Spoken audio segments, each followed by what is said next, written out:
بسم الله الرحمن الرحيم.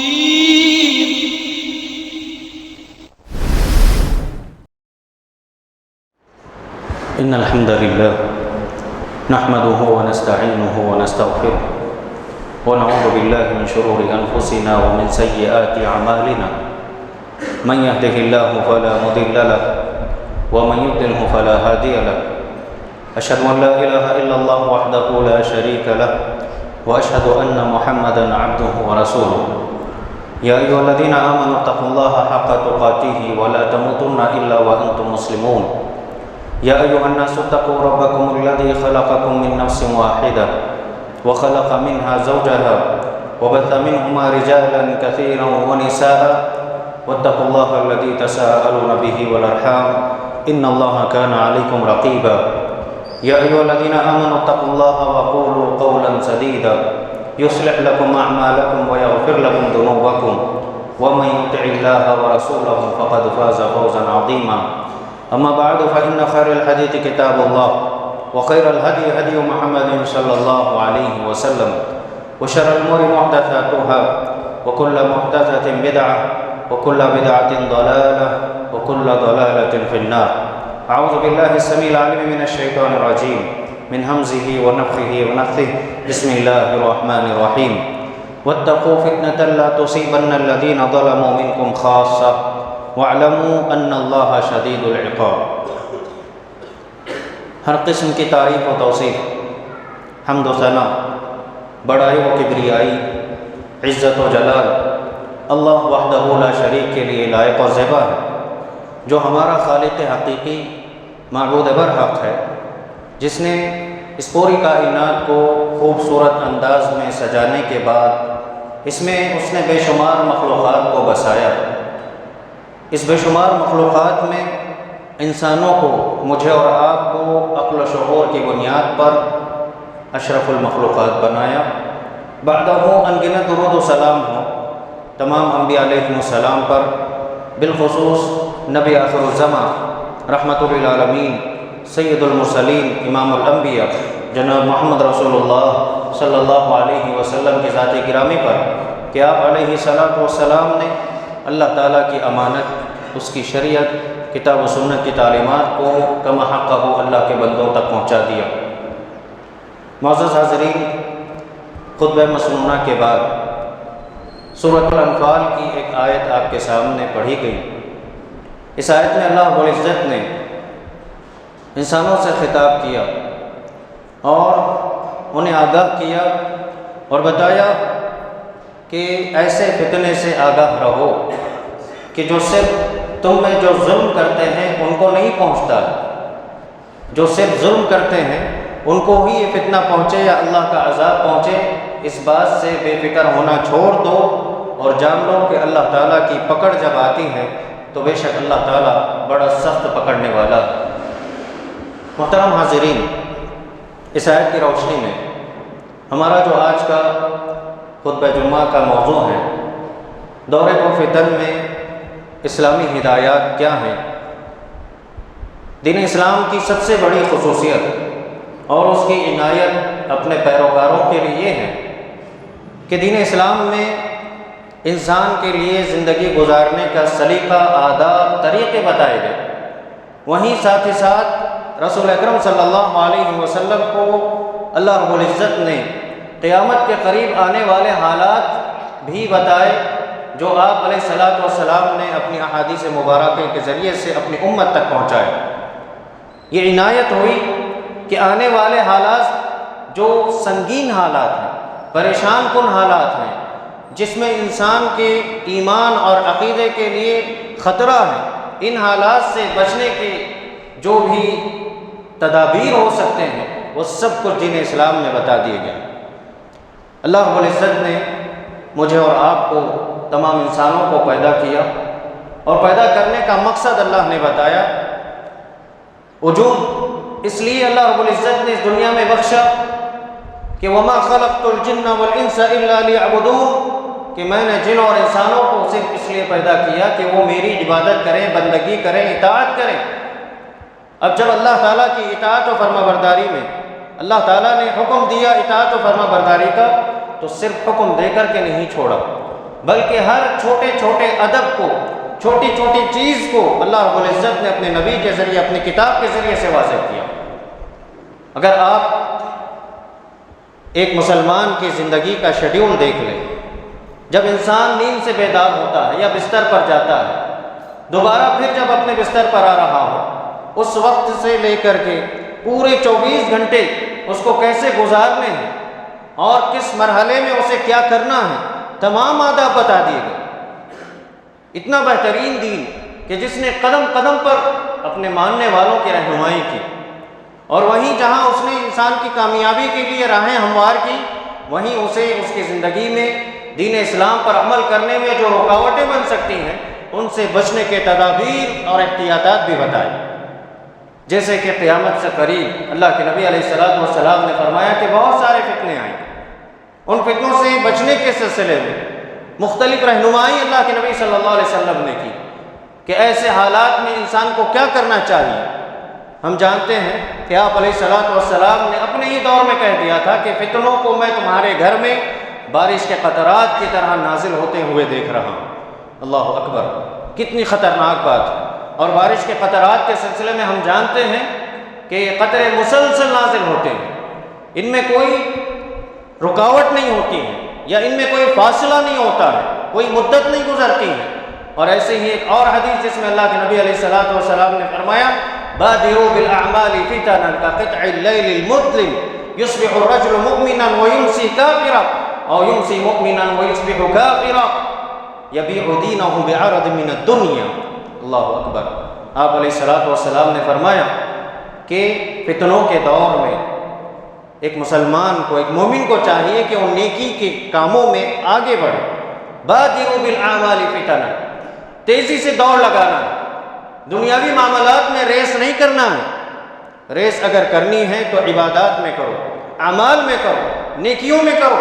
یہ اللہ کے نبی علیہ السلام نے حکم دیا، اور یہی ہم جانتے ہیں کہ نیکی میں دیر نہیں کرنی چاہیے۔ جیسے ہی موقع ملے، یہ اللہ کی توفیق ہے، اسے فوراً انجام دینے کی کوشش کریں۔ اور یہ حالات جن سے میں اور آپ گزر رہے ہیں، دنیا مختلف مسائل سے دوچار ہے۔ ایسے میں بطور خاص اگر مسلمانوں کی بات کریں، عالم اسلام کا جائزہ لیں تو مسلمانوں کے ساتھ بہت سارے مسائل، بہت سارے پیچیدہ مسائل میں مسلمان الجھ کر رہ گئے۔ ایسا لگتا ہے کہ اقوام عالم نے مسلمانوں کے خلاف کہیں نہ کہیں ایک مضبوط معاہدہ کر لیا ہو کہ انہیں ہر در پر، ہر گام پر پریشان کیا جائے۔ ایسے میں دین اسلام پر عمل کرنا، نیکیوں میں آگے بڑھنا، اللہ تعالیٰ کو راضی کرنا اور اللہ تعالیٰ کے بتائے ہوئے طریقے پر عمل کرنا، اور جن چیزوں سے اللہ کے نبی صلی اللہ علیہ وسلم نے اور خود اللہ تعالیٰ نے منع کیا ہے، ان سے رک کر کے کوئی بندہ اگر اپنی زندگی گزارتا ہے تو ایسا شخص ہی ان حالات میں اطمینان حاصل کر سکتا ہے، دلی سکون، قلبی سکون اسے حاصل ہوگا۔ پھر اللہ کے نبی صلی اللہ علیہ وسلم نے ان فتنوں کی سنگینی کا مثال کے ذریعے سے اس کی وضاحت کی اور فرمایا کہ قطع اللیل المظلم، یہ جو فتنے آئیں گے تمہاری زندگیوں میں، یہ رات کی تاریکی کی طرح ہوں گے۔ کیا مطلب ہے؟ محدثین نے بتایا کہ رات کی تاریکی سے اس کی تعبیر، اس کی تشبیہ اس لیے دی گئی، مثال اس لیے دی گئی کیونکہ آج کے دور میں تو ہماری زندگیوں میں روشنی ہی روشنی ہے،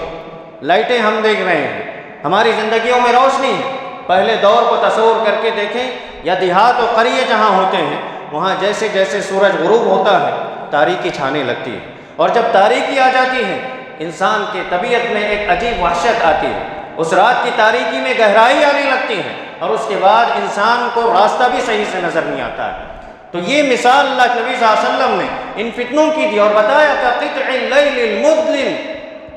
بہت سنگین فتنے ہوں گے، تاریک فتنے ہوں گے، انسان کے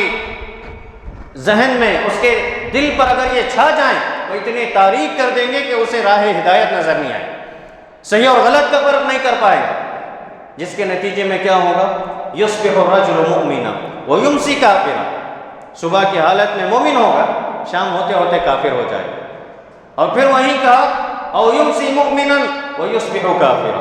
شام میں مومن ہوگا، ایمان کی حالت میں ہوگا، صبح ہوتے ہوتے کفر کو اختیار کر جائے گا یا کفر کے دائرے میں داخل ہو جائے گا۔ اتنے سنگین یہ فتنے ایسے لپیٹ لیں گے انسان کے دل کو کہ اسے اچھے برے کی تمیز ختم ہو جائے گی، اس کی زندگی سے حلال و حرام کی تمیز ختم ہو جائے گی۔ اور جب یہ فتنے اتنے سنگین ہوں گے تو انسان یبیع دینہ بعرض من الدنیا، کہا اللہ کے نبی صلی اللہ علیہ وسلم نے کہ انسان اپنے ایمان کا اس دنیاوی مال و متاع کو حاصل کرنے کے لیے، دنیاوی اغراض کو حاصل کرنے کے لیے، ان پیسوں کو حاصل کرنے کے لیے انسان اپنے دین و ایمان کو بیچنے، دین و ایمان کا سودا کرنے کے لیے تیار ہو جائے۔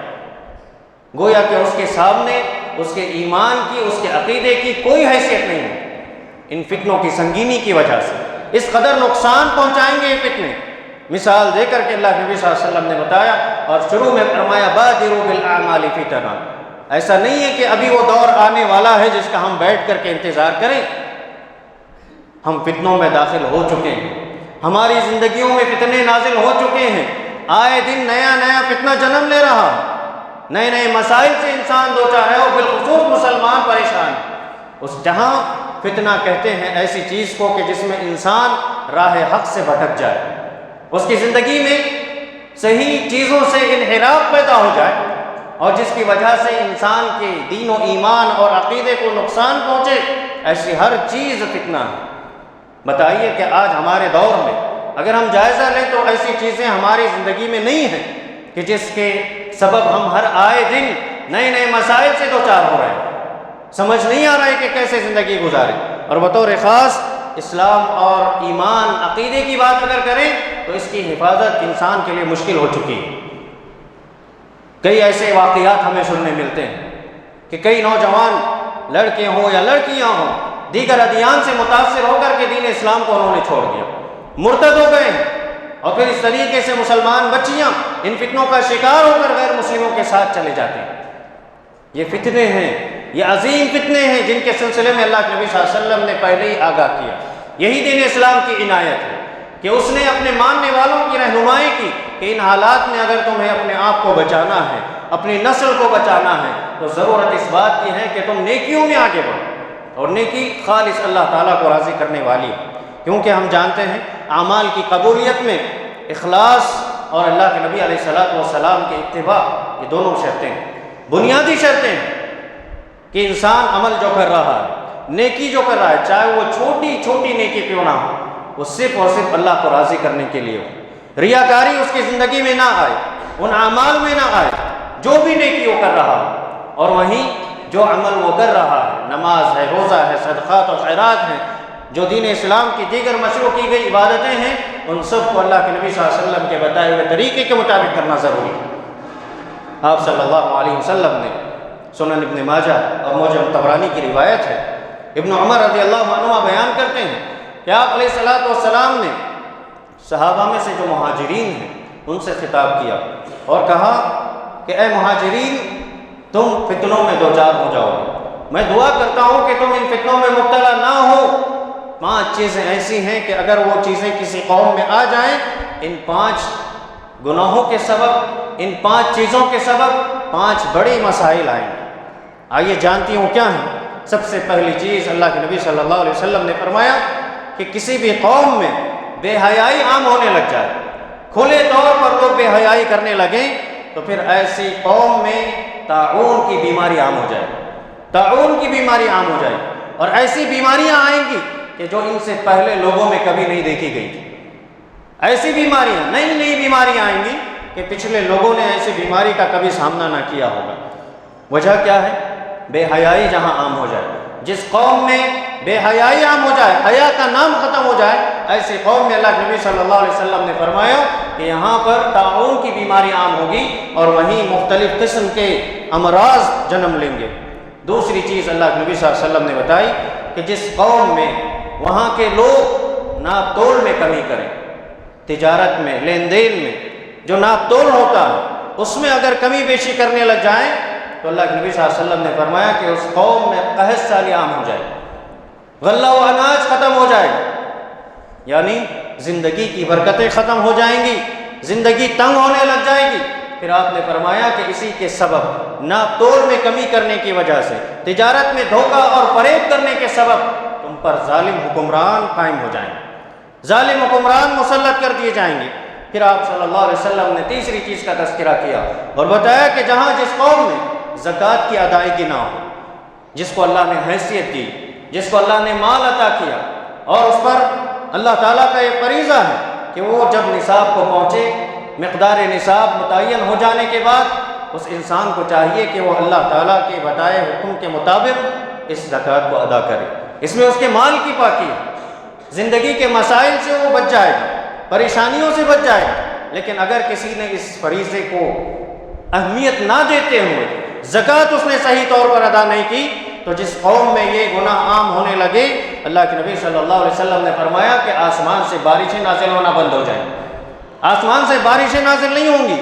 پھر آپ نے فرمایا وَلَوْلَا الْبَهَائِمُ لَمْ يُمْطَرُوا، اللہ اکبر، اگر اس روئے زمین پر یہ مویشی نہ ہوتے، یہ جانور نہ ہوتے،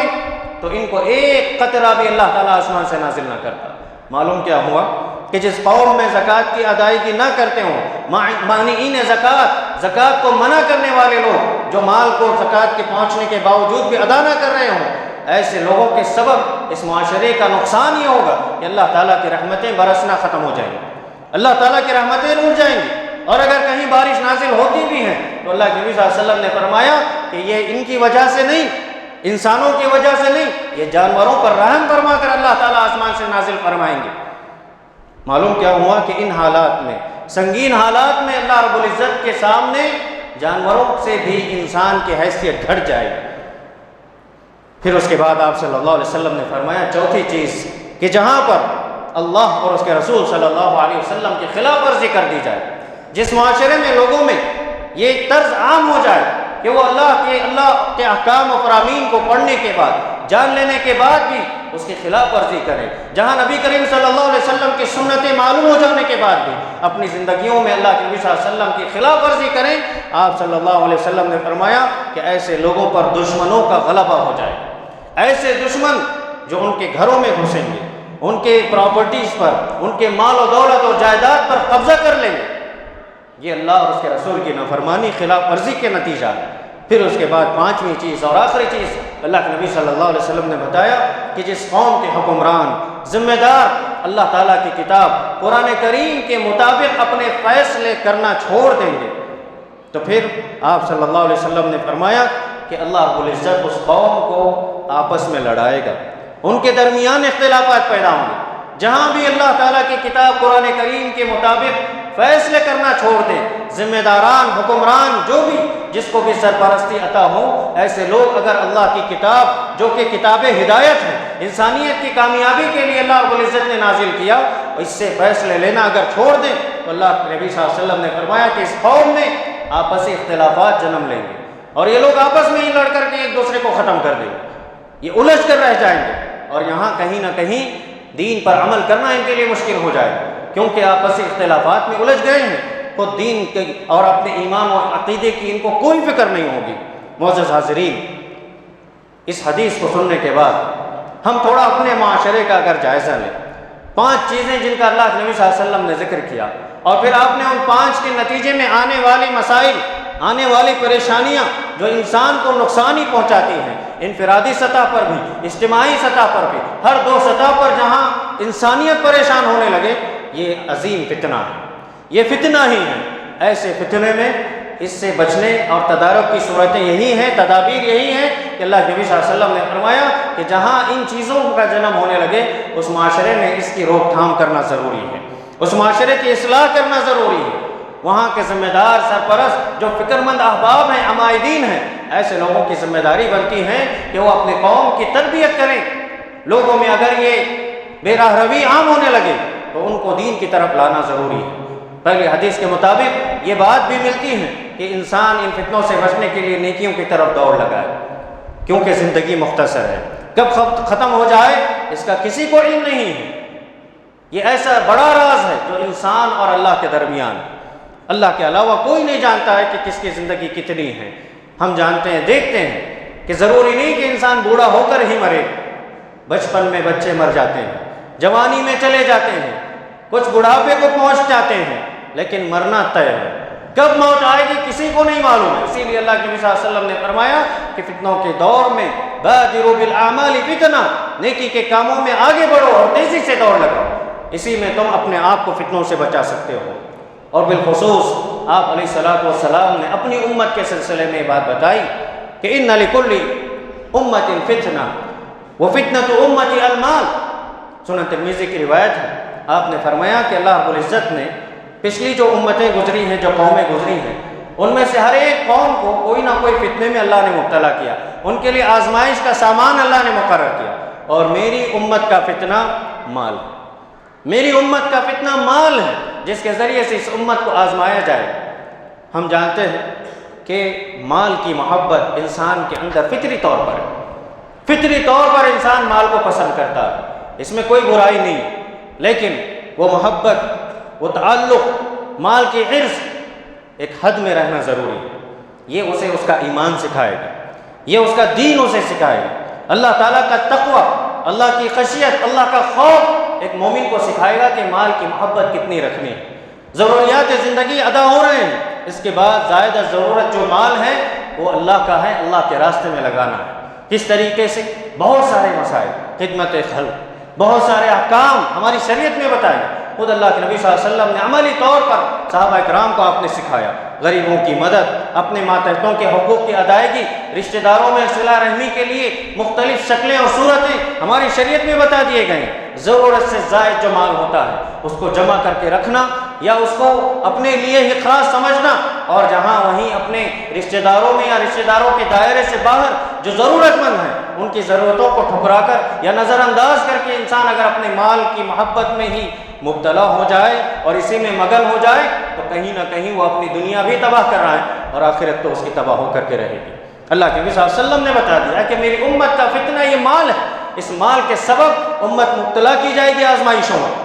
اگر اس نے خیر میں اس کو خرچ کیا ہے تو اللہ تعالیٰ کو راضی کر لے گا، اور جب اللہ تعالیٰ راضی ہو جائے وہ جنت میں داخل ہوگا۔ اور وہیں اگر اس نے اپنے مال کو شر کے کاموں میں، معاصی اور گناہوں کے کاموں میں اس نے خرچ کیا ہو اور پھر اسراف و فضول خرچی کا شکار ہو گیا ہو اپنے مال کے سلسلے میں، تو کہیں نہ کہیں وہ اللہ تعالیٰ کو ناراض کر رہا ہے، اور جب اللہ کو ناراض کرے گا اس کے جنت میں جانے کا کوئی سوال نہیں پیدا ہوگا، وہ جہنم میں چلا جائے گا۔ تو معلوم یہ ہوا کہ آپ علیہ الصلوۃ والسلام نے فرمایا کہ میری امت کا فتنہ مال ہے، کہ اگر اس امت کے افراد جو اللہ پر ایمان رکھتے ہیں، آخرت پر ایمان رکھتے ہیں، ان کو اس معاملے میں سوچنے کی ضرورت ہے کہ اپنے مال کو صرف جمع کر کے نہ رکھیں یا پھر ایسے کاموں میں خرچ نہ کریں جو حرام ہیں، حلال اور حرام کی تمیز بھول کر کے مال کہاں سے آ رہا ہے، کیسے کما رہا ہے، کہاں خرچ کر رہا ہے، اس کی فکر ہی اگر انسان کو نہ ہے، اور یہیں اس کی خود وہ اپنی زندگی میں یا اس کی سرپرستی میں رہنے والے اس کے بچے آل اولاد اگر ایسے کاموں میں خرچ کرتے ہیں مال جو فحش ہیں، برائیاں ہیں، معاصیتیں ہیں، اللہ تعالیٰ کی نافرمانیاں ہیں، اس میں اگر وہ مال خرچ ہو رہا ہو تو پھر یہی اللہ کے نبی صلی اللہ علیہ وسلم نے بتایا کہ میری امت کے لیے بڑا فتنہ ہے۔ معزز حاضرین، دوسری صدی ہجری میں ایک بڑے امام گزرے ہیں جن کا نام حبیب بن محمد العجمی ہے۔ پہلے تو یہ ایک تاجر سے مشہور تھے اور ساتھ ہی ساتھ لوگوں سے درہم کے بدلے دینار دینا یا دینار کے بدلے درہم دینا، جو پیسوں کا ٹرانزیکشن ہوتا ہے، یہ کیا کرتے تھے، یا کسی سے گروی پیسے لے کر کے اپنے پاس رکھ لیتے اور کہیں نہ کہیں مال میں اونچ نیچ ہو جاتی تھی۔ کبھی کبھی لینے والے کو کبھی کمی پیش آتی، کبھی دینے والے کو کمی پیش آتی، لیکن کہیں نہ کہیں یہ مشتبہ معاملہ تھا، اس میں شک والا معاملہ تھا۔ ایک وقت کا واقعہ ہے،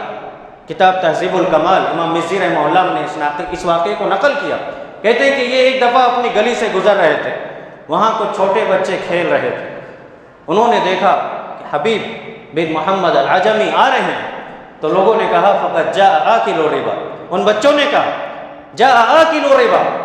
سود کھانے والا شخص جا رہا ہے، دیکھو اس کو، یہ سود کھانے والا شخص ہے۔ اللہ اکبر۔ اس واقعے سے یہ بات معلوم ہوتی ہے کہ اس وقت کے چھوٹے بچے بھی جانتے تھے کہ مال حلال کیا ہے اور حرام کیا ہے۔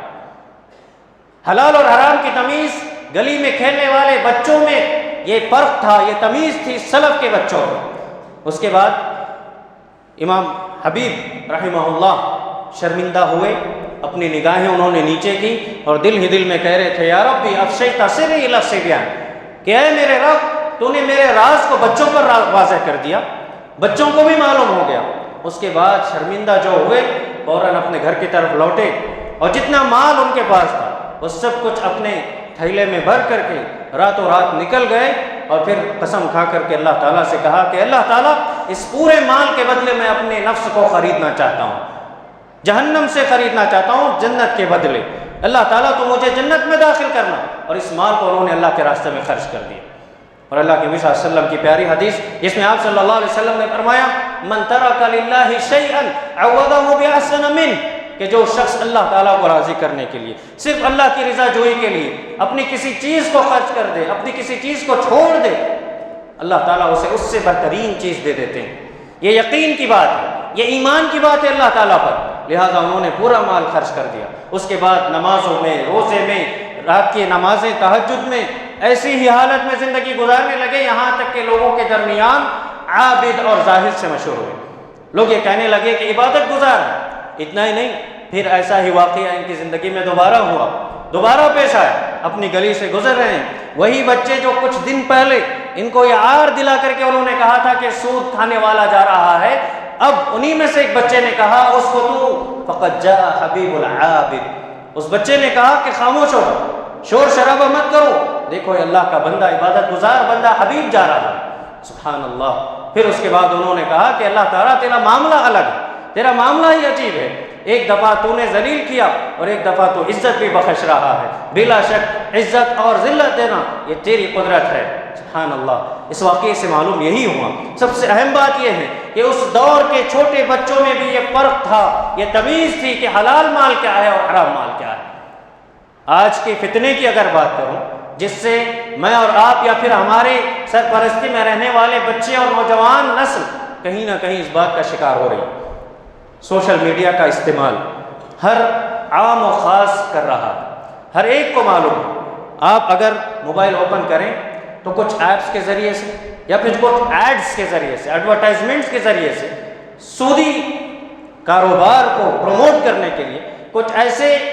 ایڈورٹائزمنٹس آتے ہیں کہ جن میں کہیں نہ کہیں اتنا ہی نہیں کہ صرف ایڈ آ رہے ہیں، بلکہ اس کو پروموٹ کرنے کے لیے کچھ نوجوان بچے اور بچیاں اپنا خود کا ویڈیو بنا کر اس کو پروموشن دیتے ہیں اور کہتے ہیں کہ میں نے فلاں میں اپنا اتنا پیسہ لگایا، اور پھر یہ ٹرینڈ چل رہا ہے آج، اور اس کے بعد وہ اپنا دوسرا ویڈیو بناتا ہے اور کہتا ہے کہ اس میں پیسے لگانے سے میرے پیسے بڑھ گئے اور پھر میں نے اسی کی وجہ سے کار خرید لی، گھر خرید لیا، زمین خرید لی۔ بہت سارے ایسے ویڈیوز ہیں، کسی سے یہ بات چھپی ہوئی نہیں ہے۔ بتانا یہ چاہتا ہوں کہ ایسا نہیں ہے، یہ میں نے حکم نہیں لگایا کہ ہر کوئی اس میں مبتلا ہوگا،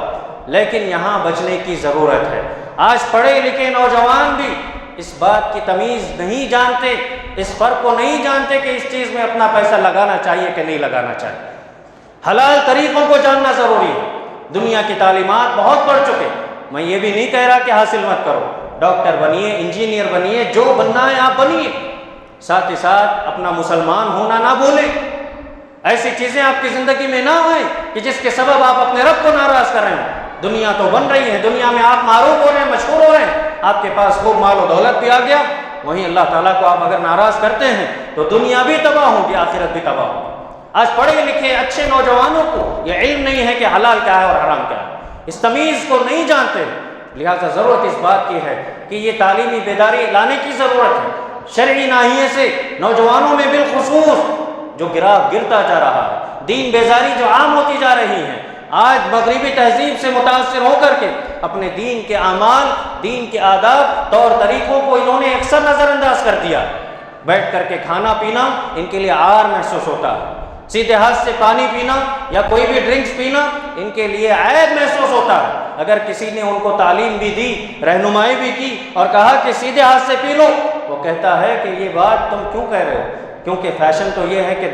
بائیں ہاتھ سے پیا جا رہا ہے۔ آپ دیکھ لیجئے جو بھی ایڈورٹائزمنٹ بنتے ہیں کولڈ ڈرنکس کے لحاظ سے، اس میں آپ غور کر کے دیکھیں کہ پینے والا اپنے بائیں ہاتھ سے ہی پی رہا ہو، پینے والی اپنے بائیں ہاتھ سے ہی پی رہی ہوگی۔ اب یہ کیا ہوتا ہے؟ غیر شعوری طور پر ہمارے دماغ میں دو حیثیتیں ہیں، ایک شعوری اور غیر شعوری، کانشیس مائنڈ اور انکانشیس مائنڈ۔ ایک آپ سمجھ کر کے اس کو اپناتے ہیں اور کوئی چیز غیر شعوری طور پر ہماری زندگیوں میں آ جاتی، ہم اس کو صرف طور طریقے سمجھتے ہیں، جبکہ ہمارے دین نے ہر چیز میں، جب سلمان فارسی رضی اللہ عنہ کو کفار نے عار دلاتے ہوئے، ان کی عیب جوئی کرتے ہوئے یہ بات کہی کہ تمہارے نبی کو کیا ہو گیا، یہ بیت الخلاء کے آداب بھی سکھا رہا ہے، انہوں نے کیا کہا تھا؟ دو ٹوک انداز میں انہوں نے جواب دیا اور کہا کہ صرف بیت الخلاء کے آداب نہیں، بلکہ ہمیں اللہ کے نبی صلی اللہ علیہ وسلم نے یہ بھی سکھایا ہے کہ اگر پانی نہ ملے تو کیا کرنا چاہیے اور کس ہاتھ سے ہمیں اپنی نجاست کو ختم کرنا ہے۔ اتنا آگے بڑھ کر کے انہوں نے بتانا مقصود یہ ہے کہ ہمارے دین میں ہر لمحہ ایک مسلمان کی زندگی شیطان کے راستے کی طرف نہ جائے، یا ایسا عمل اس کی زندگی میں نہ آئے جس سے وہ اپنے رب کو ناراض کرے۔ اللہ تعالیٰ نے اس کی رہنمائی کی ہے، اس رہنمائی میں رہ کر ہی انسان ان فتنوں سے بچ سکتا ہے۔ پھر اسی طریقے سے معزز حاضرین، ایک اور واقعہ المجالسہ و جواہر العلم، امام دین اوری رحمہ اللہ کی کتاب ہے، اس میں انہوں نے بیان کیا کہ حسن بصری رحمہ اللہ کہتے ہیں ایک دفعہ یہ حج کے مناسبت سے مکہ کی طرف گئے، وہاں انہوں نے دیکھا کہ ایک تاجر ہے جو اپنے کپڑے بیچ رہا ہے اور خوب تعریف کر رہا ہے، اپنے مال کی خوب تعریفیں کر رہا ہے، قسمیں بھی کھا رہا ہے تاکہ لوگ آئیں اور خرید لیں، اٹریکشن بڑھانے کے لیے قسمیں بھی کھا رہا ہے اور خوب تعریفیں کر کے بیچ رہا ہے۔ انہوں نے کہا کہ میں اس سے نہیں خریدوں گا، اس لیے کہ یہ جھوٹا ہو سکتا ہے، بڑا چڑھا کر کے تعریف کر رہا ہے۔ انہوں نے دوسروں سے کپڑے خرید لیے اور چلے گئے۔ پھر کہتے ہیں کہ ٹھیک 2 سال کے بعد میں پھر سے حج کے غرض سے جب گیا تو میں نے دیکھا کہ وہی شخص ہے، وہیں کھڑا ہو کر کے کپڑے بیچ رہا ہے، لیکن اب کی بار وہ نہ قسمیں کھا رہا ہے اور نہ ہی بڑا چڑھا کر کے تعریف کر رہا ہے۔ میں اس کے قریب گیا اور میں نے اس سے پوچھا کہ کیا معاملہ ہے، بتاؤ تم ہی نہیں، وہ تم ہی ہو کہ 2 سال پہلے جو قسمیں کھا کر مال کی زیادہ تعریف بڑا چڑھا کر کے تم بیچ رہے تھے، تم ہی ہو؟ اس نے کہا کہ ہاں میں ہی ہوں۔ حسن بصری رحمہ اللہ نے اس سے پوچھا کہ کیا معاملہ ہے؟ 2 سال پہلے کی کیفیت الگ ہے، اب 2 سال بعد تمہاری کیفیت بدل گئی ہے، کیا معاملہ ہے؟ اس نے کہا کہ معاملہ یہ ہے کہ میری زوجیت میں، میرے نکاح میں ایک ایسی عورت تھی کہ جب اگر میں کما کر کے کچھ پیسہ کم لے جاتا تو مجھ پر غصہ کرتی، بہت ساری باتیں کرتی، اس پر وہ اکتفا نہیں کرتی اور زیادہ اسے حرص تھی مال کی، اور مجھے ڈانٹتی، بہت ساری برائیاں کرتی۔ اس وجہ سے میں مجبور ہو گیا کہ کہیں نہ کہیں مجھے اور زیادہ کمانا چاہیے، جس کے لیے میں یہ طریقہ اپنا لیا۔ پھر اس کے بعد اس نے کہا کہ پھر ایک دن اللہ تعالیٰ کو مجھ پر شاید رحم آ گیا کہ اس خاتون کا معاملہ میری زندگی سے ختم ہو گیا اور وہ انتقال کر گئی۔ پھر اس کے بعد میں نے ایک دوسری خاتون سے نکاح کیا جو میری زندگی میں آئی رحمت بن کر۔ جب میں کما کر کے لاتا ہوں تو اس نے مجھ سے کہا ہے کہ اگر یا فلان اتق اللہ ولا تطعمنا الا طیبا ان جئتنا بقلیل کثرناہ وان لم تأتنا بشیء اعناک بمغزلنا، کہ جب بھی میں کمانے کے لیے باہر نکلتا ہوں وہ میرے کپڑے پکڑ کر کے کہتی ہے کہ اے اللہ کے بندے، تم ایسی ہی چیزیں ہمیں کھلاؤ جو حلال ہو، اگر تم کم لاؤ ٹھیک ہے ہم اسے اللہ سے دعا کر کے یا کسی بھی طریقے سے اس میں اضافہ کر لیں گے، لیکن اگر تم کچھ نہ لاؤ پھر بھی خالی ہاتھ آؤ ہم تمہاری مدد کریں گے، کپڑے بن کر کپڑے سی کر ہم تمہاری مدد کریں گے تمہاری تجارت میں۔ پھر اس نے کہا کہ یہ معاملہ ہے کہ جس دوسری خاتون سے میرا نکاح ہوا ہے اس کے اس وجہ سے، اس کے اس رویے کی وجہ سے، پہلے جو کیفیت تھی اس کی اس زبردستی کی وجہ سے، اور اس وقت جو مجھے ہمت ملی ہے اور جو مجھے ایک حوصلہ ملا ہے جس کے سبب اب میں ان تمام غلط طریقوں سے بالکل دور ہو چکا ہوں۔ یہی معاملہ اللہ کے نبی صلی اللہ علیہ وسلم نے یہی رہنمائی کی، اپنی امت کو یہی سبق سکھایا کہ اپنے لائف پارٹنر کو اگر پسند کر رہے ہو فاظفر بذات الدین، جو دین کو زیادہ ترجیح دینا۔ اگر اپنی زندگی کو کامیاب کرنا چاہتے ہو، خیر و بھلائی چاہتے ہو، اللہ تعالیٰ کی رضامندی چاہتے ہو تو دینداری کو پسند کرو، یہ خوبصورتی، مال و دولت، حسب و نسب، یہ سب کچھ آ جائیں گے۔ اور اگر کسی نے دوسری چیزوں کو ترجیح دی اور دینداری کو اس نے نظر انداز کر دیا تو کہیں نہ کہیں وہ اپنی زندگی میں ان مسائل سے دوچار ضرور ہوگا۔ معلوم کیا ہوا کہ جو خواتین ہیں گھر کے سرپرستی میں، جو بچیاں ہیں، ان کو یہ ضرورت ہے کہ آج یہ جملہ آپ کہہ کے دیکھیں اپنے گھر کے سرپرست کو، بچیوں کو اپنے والد کو کہنے کی ضرورت ہے، آج بیویوں کو اپنے شوہروں کو کہنے کی ضرورت ہے، حلال پر اکتفا کیجئے، ضرور اللہ تعالیٰ آپ کی زندگیوں میں خیر و برکت نازل فرمائیں گے۔ اگر ان پر یہ پریشر بنا رہے ہیں جو دن کی کڑکتی دھوپ میں اپنے گھر والوں کے پیٹ کو بچانے کے لیے کہیں نہ کہیں خود بھی ذلیل ہوتا ہے اور خون پسینہ ایک کر کے محنت کر کے کما کر لاتا ہے، اس پر اگر قناعت پسندی نہ ہو، کفایت شعاری نہ ہو اور ایسی صورت میں ناشکری زیادہ ہونے لگے تو پھر یہ مرد مجبور ہو جاتا ہے، گھر کا کمانے والا شخص مجبور ہو جاتا ہے اور گھر کے لوگ زبردستی اگر ان پر پریشر بنانے لگے تو پھر وہ ایسے راستوں کو اختیار کرنے میں دیر نہیں لگاتا ہے جو اللہ تعالیٰ کے ناراض کرنے والے ہوتے ہیں، حرام کی طرف جانے والے ہوتے ہیں۔ تو یہی پیغام اس واقعے سے ملتا ہے کہ ہمارے گھر میں ایسا ماحول بنانے کی ضرورت ہے، حلال پر ہمیں حلال کو ترجیح دینے کی ضرورت ہے، ورنہ ہم جانتے ہیں شاید سودی کاروبار ہو، حرام کا 1 روپیہ بھی اگر اس حلال میں آ جائے تو خیر و برکت ختم ہو جائے۔ اور بالخصوص سود کے معاملے میں ہم جانتے ہیں اللہ کے نبی صلی اللہ علیہ وسلم نے بہت ساری سنگینی اس کی بیان کر دی۔ اللہ تعالیٰ اور اس کے رسول کے خلاف جنگ کے مترادف اللہ کے نبی صلی اللہ علیہ وسلم اللہ تعالیٰ نے اس کو قرار دیا۔ تو ضرورت اس بات کی ہے کہ اس امت کا جو فتنہ ہے، اللہ کے نبی صلی اللہ علیہ وسلم نے واضح الفاظ میں فرما دیا کہ مال ہے۔ اس مال کے مسئلے میں انسان ایک مسلمان کو ضروری ہے کہ وہ اس مال کو جہاں سے کما رہا ہے دیکھے وہ کمانے کے راستے کیسے ہیں، اور جہاں خرچ کر رہا ہے کہاں خرچ کرنا ہے، کیسے خرچ کرنا ہے، حقوق و فرائض و واجبات اس پر جو ہیں ان تمام کی ادائیگی کرے۔ کم کما رہے ہوں، حلال طریقے سے کما رہے ہوں، عزت کی زندگی جئیں گے، اللہ کے نزدیک محبوب بندے بنیں گے، حلال پر اکتفا کریں، اور اسی سے شکر گزاری کا مادہ انسان کے اندر پیدا ہوتا ہے۔ اللہ کے نبی صلی اللہ علیہ وسلم نے اپنے مومن بندے بالخصوص جن کو عباد الرحمن اللہ نے فرمایا، سورہ فرقان کے آخری آیات میں اللہ تعالیٰ نے ان اپنے عباد الرحمن بندوں کی صفات بیان کرتے ہوئے فرمایا والذین اذا انفقوا لم یسرفوا ولم یقتروا وکان بین ذلک قواما، کہ میرے بندے رحمان کے جو بندے ہیں ان کو اگر کبھی خرچ کرنے کا معاملہ آتا ہے تو فضول خرچی نہیں کرتے ہیں، ضرورت سے زیادہ چیزوں میں پیسہ نہیں لگاتے ہیں، کیونکہ فضول خرچی کرنے والے شیطان کے بھائی ہوتے ہیں، یعنی فضول خرچی پر آمادہ کرنے والا یہ شیطان ہے، زبردستی انسان کو مجبور کرتا ہے۔ اور ولم یقتروا، اور ان پر جو حقوق و فرائض عائد ہیں اپنی سرپرستی میں رہنے والے لوگوں کے حقوق کو نہیں بولتے ہیں، اس میں بخیلی اور کنجوسی بھی نہیں کرتے ہیں، وہ پوری امانت داری سے اپنے مال میں اللہ تعالیٰ کو راضی کرنے کی کوشش کرتے ہیں۔ وَكَانَ بَيْنَ ذَلِكَ قَوَامًا۔ معزز حاضرین، اختصار کے ساتھ خلاصہ کلام یہی ہے کہ اللہ کے نبی صلی اللہ علیہ وسلم نے فرمایا یأتی علی الناس زمان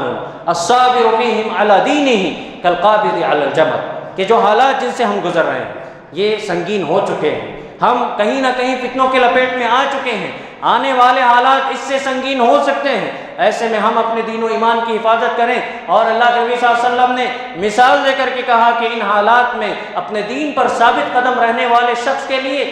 ویسے ہی مشکل ہوگی جیسے ایک انسان اپنے ہاتھ میں آگ کا انگارہ پکڑے، آگ کے انگارے کو پکڑے، جس قدر اسے تکلیف ہوگی ایسے ہی دین پر عمل کرنے اور دین پر چلنے والے کو ہوگی، لیکن ثابت قدمی ضروری ہے۔ اللہ کے نبی صلی اللہ علیہ وسلم خود یہ دعا کیا کرتے تھے یا مقلب القلوب ثبت قلبی علی دینک، اے اللہ تعالیٰ میرے دل کو تو اپنے دین پر پھیر دینا۔ یہ دعائیں ہمیں کثرت سے کرنی ہیں، اور فتنوں سے بچنے کی کئی دعائیں اللہ کے نبی صلی اللہ علیہ وسلم نے بتائی، ان میں سے ایک دعا اللہم انا نعوذ بک من الفتن ما ظہر منہا وما بطن، اس دعا کو کثرت سے پڑھنے کی ضرورت ہے، اس لیے کہ ہماری زندگیوں میں فتنے آ چکے ہیں۔ اللہ سے دعا ہے کہ اللہ تعالیٰ ہم تمام کو قرآن و حدیث کی روشنی میں جو کچھ بھی باتیں ہم نے سنی ہیں سمجھی ہیں ان پر کما حق و عمل کرنے کے اللہ توفیق عنایت فرمائے۔ اللہ تعالیٰ ہر فتنے سے ہر شر سے ہمیں محفوظ رکھے، ہمارے دین و ایمان کی حفاظت کرے، ہماری نسلوں کی حفاظت کرے، ان کی صحیح تربیت کے انتظامات فرمائے۔ اللہ تعالیٰ آنے والے حالات میں ہمارے اور تمام عالم اسلام کی اللہ حفاظت فرما، جہاں کہیں مسلمان پریشان حال ہیں اللہ تعالیٰ ان کو اطمینان و سکون کی زندگی عطا فرما، جو قرض کے بوجھ تلے دبے ہوئے ہیں اللہ تعالیٰ ان کے قرض کی ادائیگی کے اسباب مہیا فرما، جو بیمار ہیں اللہ تعالیٰ ان کی بیماری کو شفا یابی میں بدلنا، اور جب خاتمہ ہو اس نے خاتمہ نصیب فرما، انتقال کے بعد اللہ تعالیٰ عذاب قبر سے عذاب جہنم سے نجات دے کر ہم تمام کو جنت الفردوس میں داخل فرما، آمین وآخر دعوانا الحمدللہ رب العالمین۔